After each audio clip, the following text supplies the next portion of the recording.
নমস্কার, আমি কৃপা সিন্ধু বসু। আমি তোমাদের আজকে যে ক্লাসে আমি শেখাবো সেখানে হচ্ছে ত্রিকোণমিতি রিলেটেড এই যে ফর্মুলাটা আছে, সেকেন্ড ফর্মুলাটা যেটা আমি তোমাদের প্রিভিয়াস ক্লাসে শেখালাম, sec square theta minus tan square theta equal to 1। এক্ষেত্রে যদি তোমরা ফর্মুলাটা ভুলে যাও তাহলে প্রুফটা তোমাদেরকে মনে রাখতে হবে। যে প্রুফটা মনে রাখলে তোমরা অবশ্যই এক্সামের সময় নিজেরা প্রুফটা করে এই ফর্মুলাটাকে মনে রাখতে পারবে।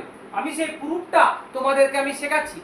ত্রিকোণমিতি শিখতে গেলে প্রথমে আমি বলেছিলাম রাইট অ্যাঙ্গেল ট্রায়াঙ্গেলের কনসেপ্টটা আমাদের থাকতে হবে, যা একটা অ্যাঙ্গেল হচ্ছে রাইট অ্যাঙ্গেল এবং তার অপোজিট সাইডটা হচ্ছে হাইপোটেনিয়াস, তার নিচেটা হচ্ছে বেস এবং তার এই সাইডটা হচ্ছে পারপেন্ডিকুলার। আমরা জানি sec থিটা মানে কি? sec থিটা হচ্ছে cos থিটার উল্টো, অর্থাৎ sec থিটা মানে হচ্ছে হাইপোটেনিয়াস বাই বেস। যেহেতু এটা স্কয়ার আছে সেই কারণে আমরা এটা একটা স্কয়ার দিলাম। আর tan থিটা মানে কি?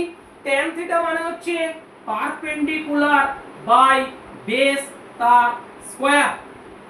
যেহেতু স্কয়ার আছে সেই কারণে আমরা স্কয়ারটা দিলাম। এখন হাইপোটেনিয়াস বাই বেস তার স্কয়ার মানে হচ্ছে হাইপোটেনিয়াস তার স্কয়ার, আর নিচেটা ডিনোমিনেটর হয়ে গেল বেসের square. Similarly perpendicular by base তার হোল স্কয়ার মানে পারপেন্ডিকুলার স্কয়ার, নিচেটা হয়ে গেল বেসের স্কয়ার। এই দুটো টার্মের ডিনোমিনেটরে কি আছে?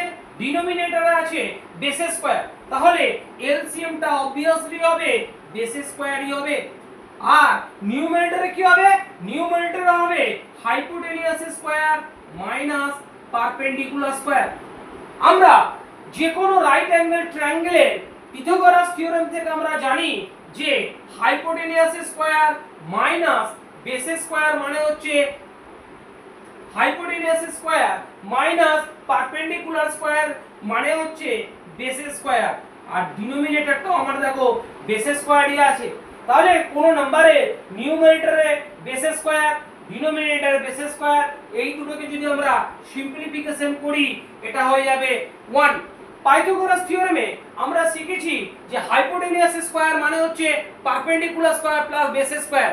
এই বেসিক থিওরেমটা থেকে আমরা বলতে পারবো hypotenuse square minus perpendicular square মানে হচ্ছে বেস স্কয়ার। সিমিলারলি এই নেক্সটে আমি যখন আরেকটা থিওরেম করাবো সেখানে দেখবে আমরা একটা থিওরেম কাজে লাগাবো, hypotenuse square minus base square equal to perpendicular square. তাহলে আমরা কি শিখলাম?